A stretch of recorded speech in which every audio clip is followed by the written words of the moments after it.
تعالى وبركاته. وعلیکم السلام ورحمۃ اللہ وبرکاتہ. الحمد لله رب العالمين والعاقبة للمتقين. الصلاة والسلام على سيد الأنبياء والمرسلين. أما بعد فأعوذ بالله من الشيطان الرجيم. بسم الله الرحمن الرحيم. قال الله تعالى في الكلام المجيد والفرقان الحميد: وأقيموا الصلاة وآتوا الزكاة وأطيعوا الرسول لعلكم ترحمون. صدق الله مولانا العظيم وصدق رسوله النبي الأمين المختار الكريم، ونحن على ذلك لمن الشاهدين والشاكرين والذاكرين والحمد لله رب العالمين.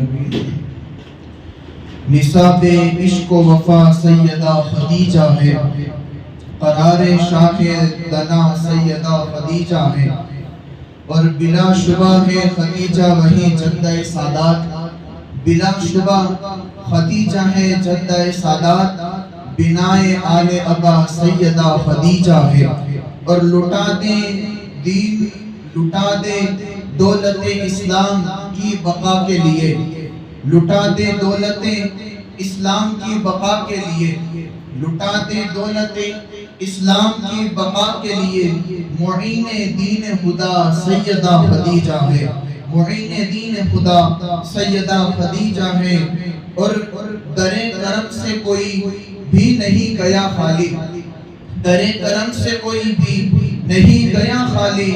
کمال جود و سخا سیدہ خدیجہ ہے، کمال جود و سخا سیدہ خدیجہ ہے. پھر کہتے ہیں خوشی ہو یا کہ ہو غم، مصطفیٰ کے ساتھ ہیں رہے. خوشی ہو یا کہ ہو غم، مصطفیٰ کے ساتھ ہیں رہے. نشان صبر و بلا سیدہ خدیجہ ہے، نشان صبر و بلا سیدہ خدیجہ ہے.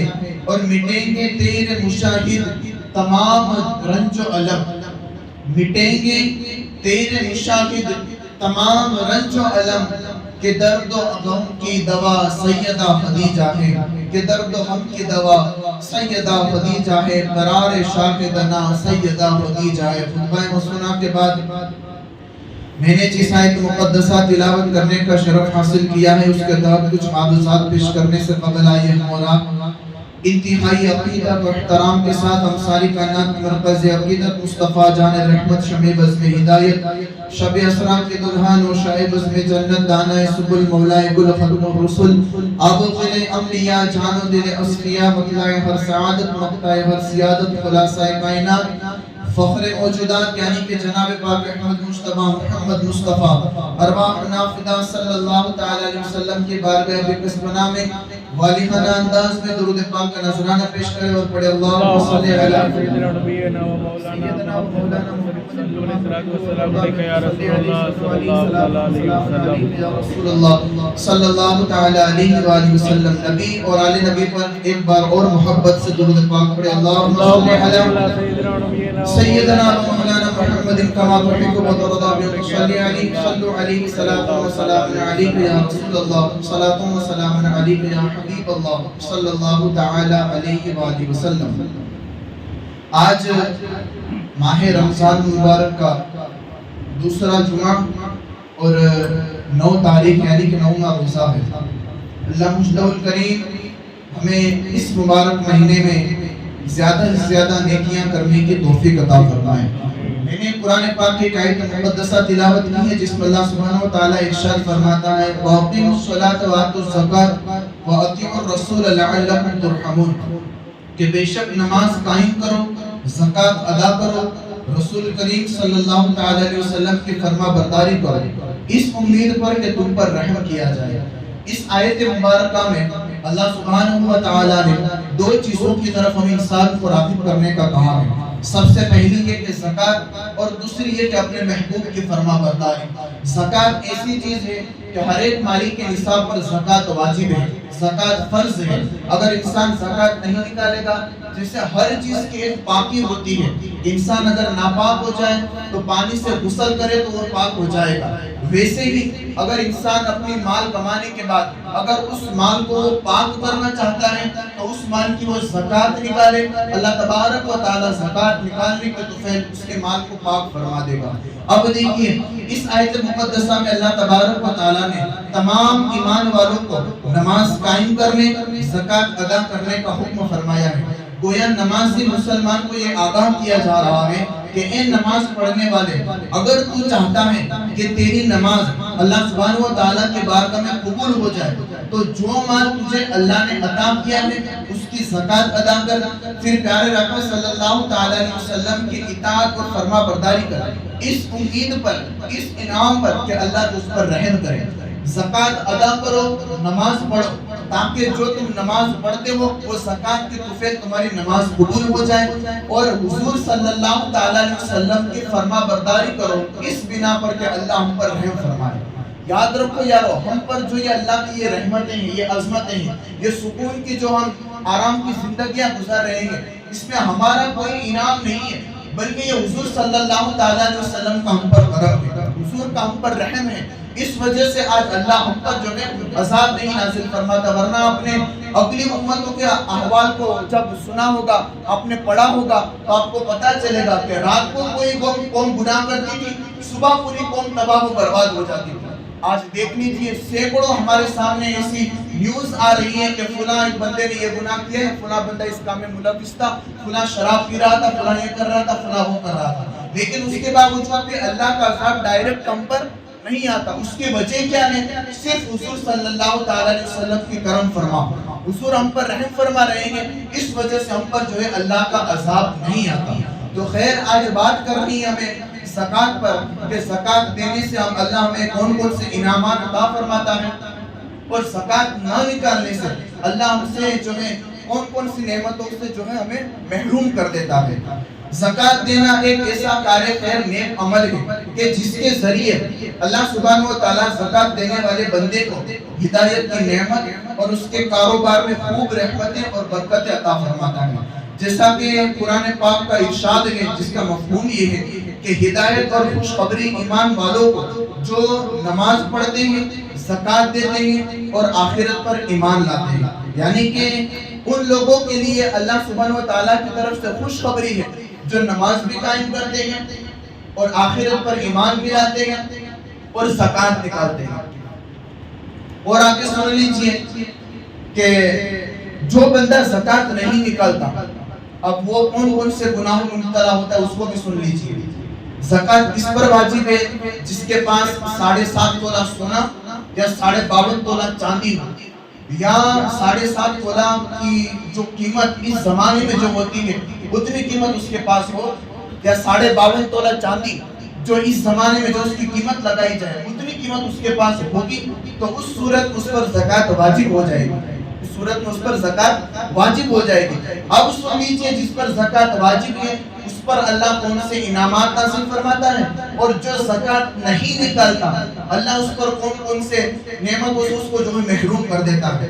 اللہ کے رسول صلی اللہ تعالیٰ علیہ وسلم فرماتے ہیں، حضرت ابو ہریرہ روایت کرتے ہیں کہ سرکار کائنات صلی اللہ تعالیٰ علیہ وسلم نے ارشاد فرمایا کہ جس شخص کو اللہ تبارک و تعالیٰ نے مال دیا اور مال دینے کے بعد وہ زکوٰۃ نہ نکالے تو کل قیامت کے دن اس کا مال ایک سانپ کی صورت میں اس کے گلے میں ڈال دیا جائے گا، پھر وہ سانپ اس کو ڈستا رہے گا، پھر وہ لوگوں سے پوچھے گا، فرشتوں سے پوچھے گا کہ یہ کون سا سانپ ہے جو میرے گلے میں ڈال دیا گیا، تو وہ سانپ خود کہے گا ہاں کہ میں وہی ہوں کہ اللہ نے تجھے مال دیا تھا، پھر وہ مال تو نے اللہ کے راہ میں قربان نہیں کیا۔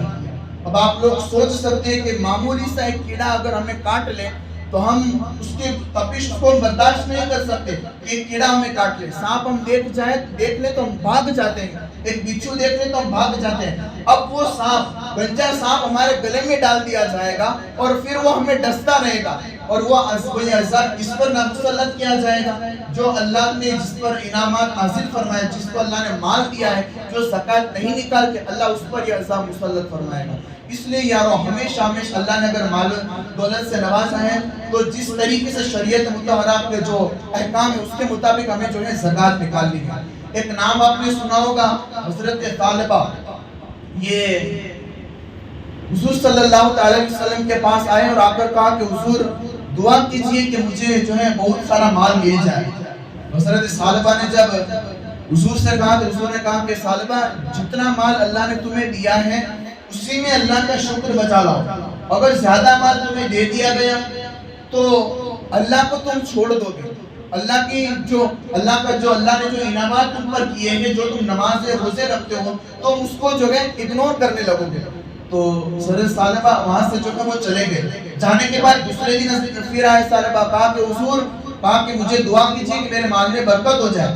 تو حضرت تو ان کے لیے اللہ کے رسول صلی اللہ علیہ وسلم نے دعا کی تو حضرت تو ان کے پاس بہت سارا مال ہو گیا۔ ان کے پاس کم بکریاں تھیں تو ایک وقت ایسا ہے کہ بہت ساری بکریاں ہو گئی، وقت گزرتا گیا اتنی بکریاں ہو گئی کہ مدینے کے اندر بکریاں رکھنا مشکل ہو گیا۔ تو انہوں نے مدینے سے دور کہیں دوسری جگہ پر ایک جگہ خریدی اور وہاں جا کر وہ اپنی بکریوں کو رکھنے لگے۔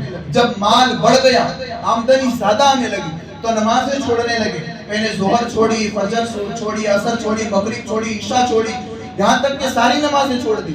پہلے تو جماعتیں ترک کرتے تھے، اب تو نماز ہی پڑھنا چھوڑ دی۔ وقت گزرتا گیا، پھر اس کے بعد طالبہ نے جو ہے جمعہ کی نمازوں میں چھوڑ دیا۔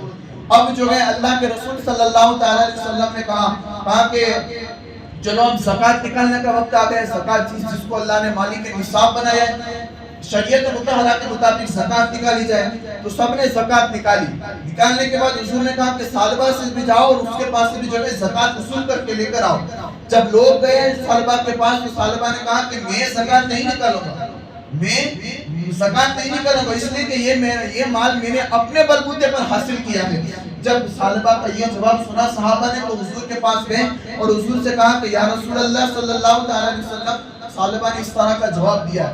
جب طالبہ نے یہ جواب دیا تو حضور صلی اللہ علیہ وسلم نے فرمایا، کہا کہ اے طالبہ یہ تم نے کیا کیا؟ اللہ اب تجھ پر تو اللہ ہی رحم فرمائے۔ اے طالبہ اب تجھ پر تو اللہ ہی رحم فرمائے۔ اب تھوڑی دیر گزری، چند لمحات گزرے تھے کہ اللہ تبارک و تعالیٰ نے جو ہے جبرائیل کے ذریعے قرآن پاک کی آیت مقدسہ نازل فرمائی، اور اس کا مفہوم یہ تھا کہ وہ لوگ جو اللہ کے نام پر جس کو اللہ نے دیا ہے اور وہ جو مال نہیں نکالتے، زکوٰۃ نہیں نکالتے، تو کل قیامت کے دن ان کا مال ان کے گلے میں گنجے سانپ کی شکل میں ڈال دیا جائے گا۔ اب طالبہ کو یہ پتہ چل گیا کہ اللہ تبارک و تعالیٰ نے میری زکوٰۃ نہ نکالنے کی بنا پر قرآن پاک میں میری حوالے سے یہ وعید آ گئی۔ طالبہ دوڑتے ہوئے حضور کے پاس ہے اور حضور سے کہا حضور معاف کر دیجئے، کہا کہ یہ زکوٰۃ کا مال قبول کر لیجئے۔ حضور نے فرمایا، کہا کہ نہیں طالبہ اب زکوٰۃ قبول نہیں ہو سکتی، اس لیے کہ وقت گزر گیا۔ جب تمہیں کہا گیا تھا کہ اے طالبہ زکوٰۃ نکالو تو اب تمہیں زکوٰۃ نہیں نکالی۔ ہمارا بھی حال یہی ہے یارو، زکوٰۃ کی جب ہم مالی کے نصاب ہوتے ہیں اس وقت ہم زکوٰۃ نہیں نکالتے، اور جب ہم پتہ چل جاتا ہے اس کے باوجود ہم افسوس کرتے ہیں کہ کاش وقت گزرنے سے پہلے ہم اس کار خیر عمل میں شرکت کر لی ہوتی تو کیا ہی اچھا ہوتا۔ اس لیے یارو اللہ نے مالی کے نصاب بنایا ہے تو کل قیامت کے دن اگر ہمیں گمراہیت کا دلدل نہیں دیکھنا ہے تو زکوٰۃ نکال لیجیے۔ اگر زکوٰۃ نہیں نکالو گے تو قارون کا نام سنا ہے، قارون۔ حضرت موسیٰ علیہ السلام نے جب اعلان کیا کہ زکوٰۃ نکالو تو جو قارون جو تھا وہ غریب تھا، مفلس تھا۔ موسیٰ علیہ السلام نے اس کے لیے دعا کی تو اللہ نے اس کو بہت سارا مال عطا کیا، بہت سارے اس کے پاس ہیرے جواہرات، چاندی، سونے، بہت ساری چیزیں اس کے پاس جمع ہو گئی۔ جب بہت سارے ہیرے اور جواہرات اس کے پاس جمع ہو گئے تو موسیٰ علیہ السلام نے کہا کہ لوگوں زکوٰۃ نکالو۔ سب نے زکوٰۃ نکالی۔ قارون سے بھی کہا گیا کہ تم بھی زکوٰۃ نکالو، تو قارون کو جب کہا گیا تو قارون نے زکوٰۃ نہیں نکالی، اور جب بات تو پہلے مان لی اس نے حضرت موسیٰ علیہ السلام، کہا کہ ٹھیک ہے۔ جب گھر پہنچنے کے بعد اس نے اپنے سارے مال کا حساب لگایا۔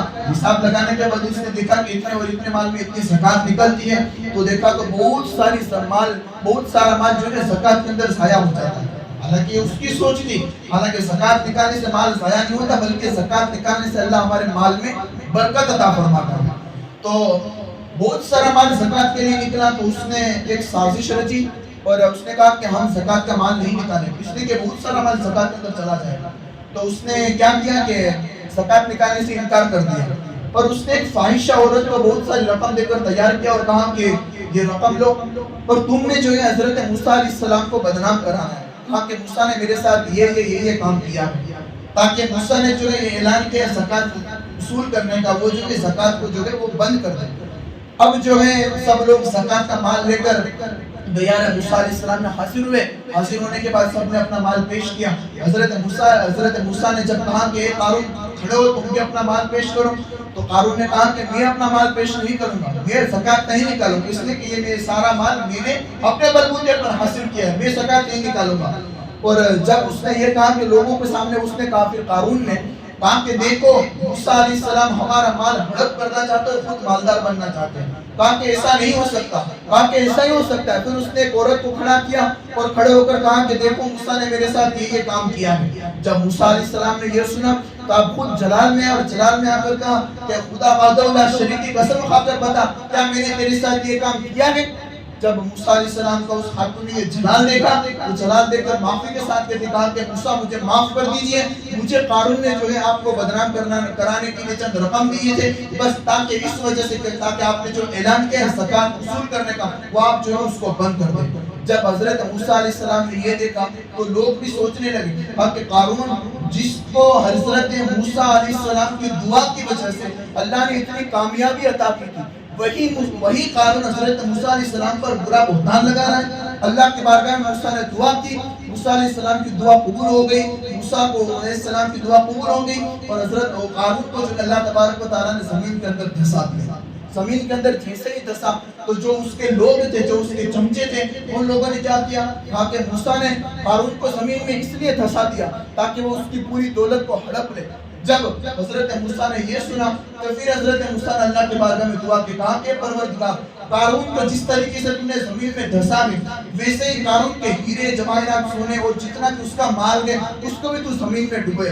پھر حضرت موسیٰ علیہ السلام کی دعا ہوئی تو اللہ تبارک و تعالیٰ نے قارون کے ساتھ ساتھ اس کے جتنا بھی مال تھا اس کو بھی اللہ نے زمین کے اندر دبا دیا۔ اس سے پتہ یہ چلتا ہے یارو، بتانا مقصد یہ ہے کہ اللہ نے اگر ہمیں مال دیا تو ہمیں اس مال کو جو ہے حقیقی معنی میں اس کو ایسی جگہ پہنچانا ہے جو حقیقی معنی میں اس کے مالک ہیں، جیسا کہ مدارس کے اندر مال پہنچانا اور غریبوں کی مدد کرنا، اپنے رشتہ داروں میں سے کچھ لوگ ایسے جو حقیقی معنی میں زکات کے مستحق ہیں ان لوگوں کو زکات پہنچانا۔ اللہ نے مالک کے نصاب بنایا ہو تو زکات نکالنا ہم پر فرض ہے یارو۔ اگر زکات نہیں نکالو گے تو کون کون سے گناہوں میں مبتلا ہوگے؟ آپ حضرات نے ابھی بھی سنا۔ زکات کس پر واجب ہے؟ جس کے پاس 7.5 تولہ سونا یا 52.5 تولہ چاندی ہو اس پر زکات واجب ہے۔ 7.5 تولہ سونا اگر کسی کے پاس نہیں ہے تو آج کے زمانے میں 7.5 تولہ سونا کی قیمت کیا ہوتی ہے؟ اگر اتنی قیمت اس کے پاس ہے تو اس صورت میں اس پر زکات واجب ہے۔ یا 52.5 تولہ چاندی اس کے پاس نہیں ہے اور اتنی قیمت اس بندے کے پاس موجود ہے تو اس صورت میں اس پر زکات واجب ہو جائے گی۔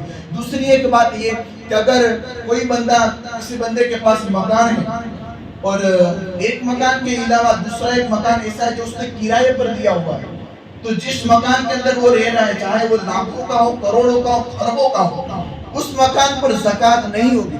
لیکن جو مکان اس نے کرائے پر دیا ہوا ہے اس کرائے پر اس پر زکات ضرور ہوگی۔ ویسے ہی اگر کسی کے پاس بہت ساری گاڑیاں اس پر زکات نہیں ہوگی، لیکن اگر وہ گاڑیاں تجارت کے اندر چل رہی ہے، ٹریول کے اندر چل رہی ہے، کسی کا بھاڑا کر رہا ہے تو جو رقم آئے گی اس پر زکات اس پر واجب ہوگی۔ تو بہت سارے ایسے مسائل ہیں کہ جس صورت میں ہم پر زکات واجب ہوتی ہے اور بہت ساری چیزیں ایسی ہیں جس پر ہم پر زکات واجب نہیں ہوتی۔ اگر کسی کو اس سے زیادہ مسائل جاننے ہوں تو جو کہ آپ لوگ سے ملاقات یا کسی اور مولوی صاحب سے مل کر جو ہے مسئلہ جان لیں، اس لیے کہ زکات کا مسئلہ ایسا ہے یارو کہ کل قیامت کے دن اس کے حوالے سے بہت زیادہ پکڑ ہوگی۔ آپ کا مال حقیقی معنی میں اسی جگہ پہنچنا چاہیے کہ جہاں اللہ اور اس کے رسول نے ہمیں جس باتوں کی طرف ہمیں راغب کیا ہے اس جگہ پر مال پہنچنا چاہیے۔ اللہ کی راہ میں دیں، مساجد کے اندر مدد کریں، جو ہمارے یہاں جمعہ کی پیٹی گھمائی جاتی ہے اس میں بھی زیادہ سے زیادہ مدد کریں۔ دیکھو رمضان مبارک کا مہینہ چل رہا ہے، عظمت والا مہینہ کہ جس میں انسان ایک دے گا تو اللہ اس کو 10 عطا فرمائے گا، تو زیادہ سے زیادہ اللہ کی راہ میں دیں، اللہ کی مدد کریں۔ آج 9 رمضان مبارک ہے، کل 10 رمضان مبارک ہے، سیدہ خدیجہ الکبریٰ سلام اللہ علیہا کے وصال کا دن ہے۔ سیدہ خدیجہ کون ہے کہ جو سرکار کائنات صلی اللہ علیہ وسلم کی زوجہ محترمہ ہے. اور سیدہ خدیجہ وہ سیدہ خدیجہ ہے کہ جب حضور صلی اللہ علیہ وسلم کا ساتھ کسی نے نہیں دیا تھا اس وقت سیدہ خدیجہ نے حضور صلی اللہ علیہ وسلم کا ساتھ دیا تھا. اور جب حضور کے نام پر حضور کے دین کی خاطر مال قربان کرنے کی بات آئی تو سیدہ خدیجہ مکے کی سب سے عرب خاتون کہلاتی تھی, مالدار خاتون کہلاتی تھی. حضور کے دین کی خاطر بات ہے تو سیدہ خدیجہ نے اپنا سارا مال حضور کے نام پر قربان کر دیا. یہ سیدہ خدیجہ ہے. تو کل اپنے گھروں میں سیدہ خدیجہ کے نام کا فاتحہ خانی دینا ہے. انشاءاللہ اللہ ہم سب کو اس کی نعمت ضرور عطا فرمائے گا. رب کائنات کی بارگاہ میں کہ اس میں سے زیادہ عمل کی توفیق عطا فرمائے. دوران گفتگو اگر کوئی غلطی اپنے پیارے حبیب علیہ الصلوۃ والتسلیم کو صدقۃ و وسیلہ سے معاف فرمائے. استغفر اللہ ربی من کل ذنب و اتوب الیہ. السلام علیکم. زین اسرار کی سنت باقی عطا فرمائے اور کھڑے ہو کر صفوں کو درست کر لیں.